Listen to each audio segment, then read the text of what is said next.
вас сегодня было 2 матча, и в обоих матчах было много работы. Чувствуете усталость вот после этого матча?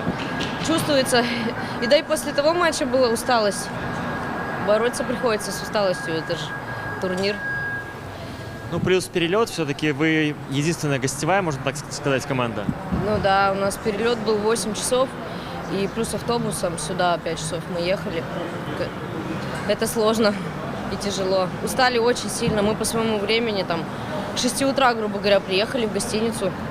Поэтому на утренний матч нам было даже тяжелее, чем сейчас, я думаю. Поэтому мы вот собрались на эту игру. У вас и в первой игре, и в этой игре было очень много удачных спасений, так можно сказать. Вот вас девчонки, сейвов благодарят вообще в промежутках, когда удается? Да, они меня всегда благодарят. И не только в промежутках. И вот поймаю, они подъедут, меня подбодрят. Это очень приятно. И еще больше эмоций. И еще хочется больше помогать команде.